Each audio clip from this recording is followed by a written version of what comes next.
Hello out there, YouTube sim racers. There's been a bit of movement on the station from Thrustmaster, so this is just a little video to sort of check out some of the latest developments and share a few thoughts on the emerging situation.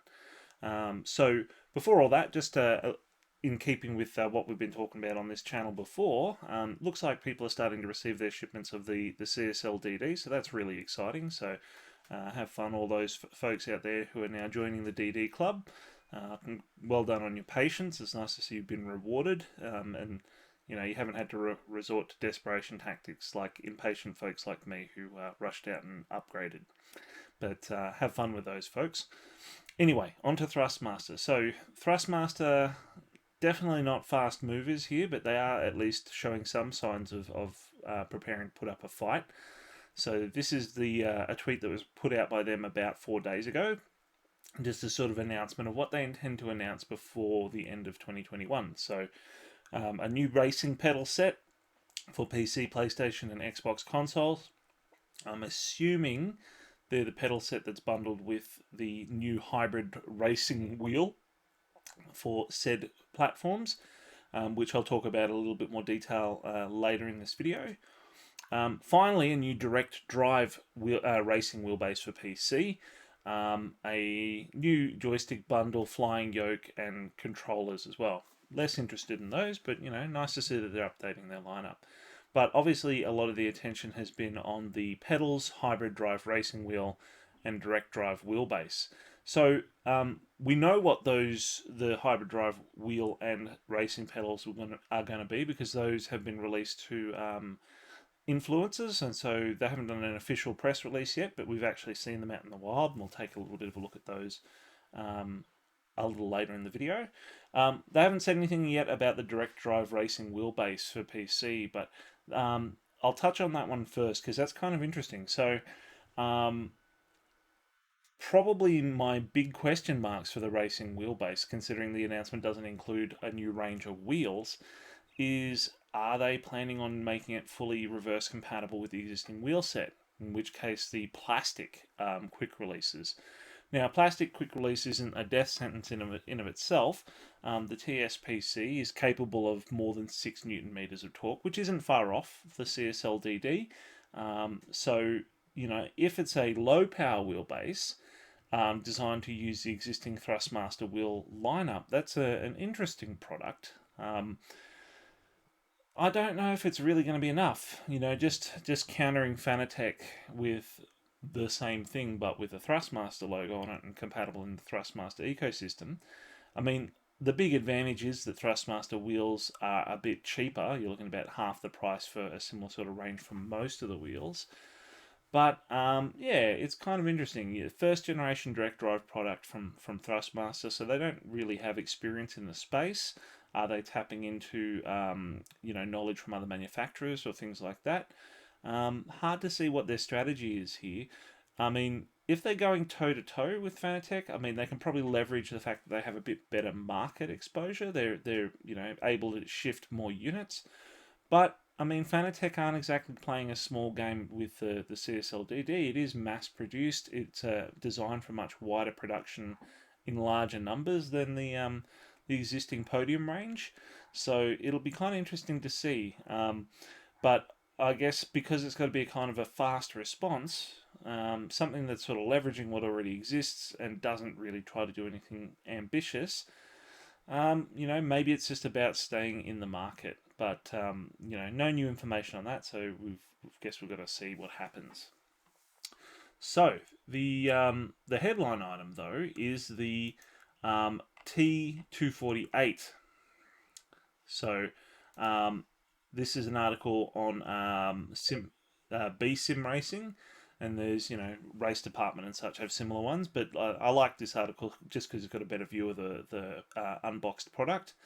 So we can see it's a new wheelbase. It's got the new pedals, which bear a striking resemblance to the TLCMs, plus all the usual little bits of accessories. Now, given that it's a lower number than the T300 and it's a hybrid drive, it's obviously not designed to replace the T300.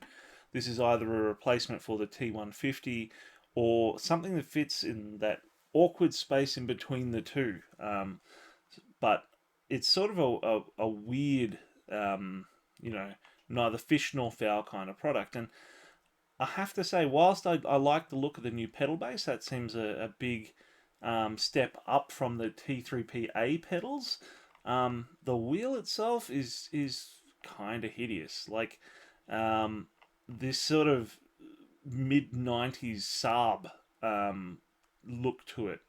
I mean, it's more like it's in line with the sort of styling they're going with for the T like the GT wheel that's been sort of doing the traps. The DD Pro, the not the DD Pro, the TGT's the Thrustmaster range, sort of in keeping with that kind of layout. But it's a dog's breakfast. Like if we have a look at the Viper concept preview, um, so I'll just show a little snippet here. So looking at it up close, we can see it's super plasticky. We've got these weird little toggle switches here and here. You know, they're obviously serving the same purpose as encoders there.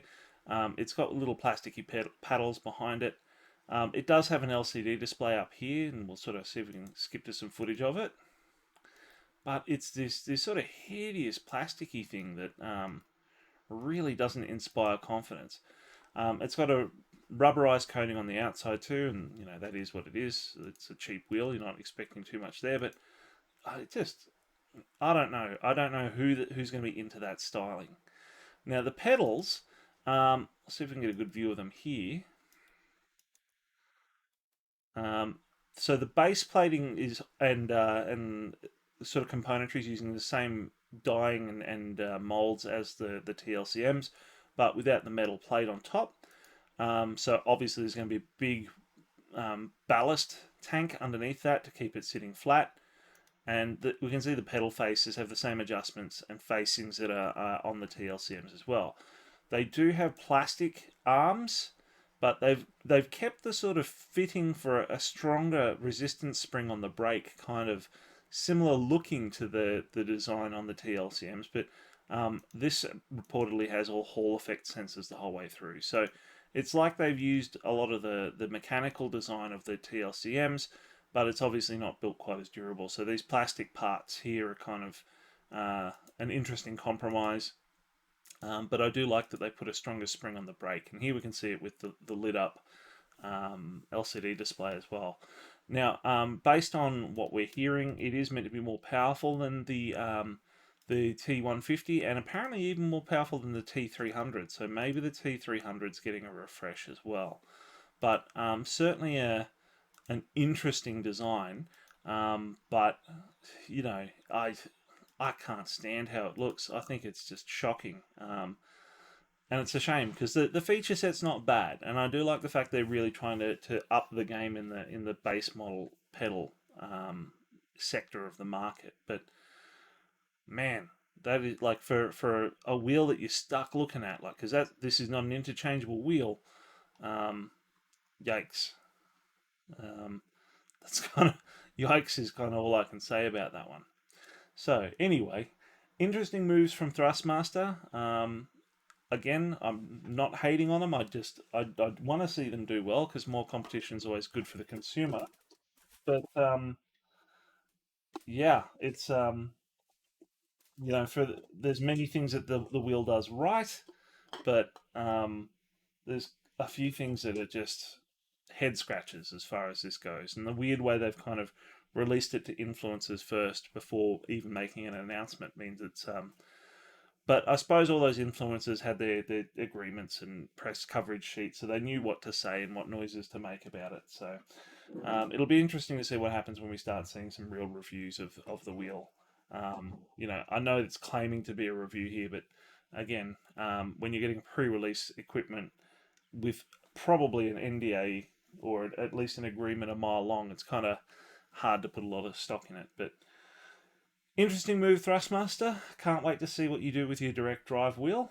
And yeah, thanks for watching, folks.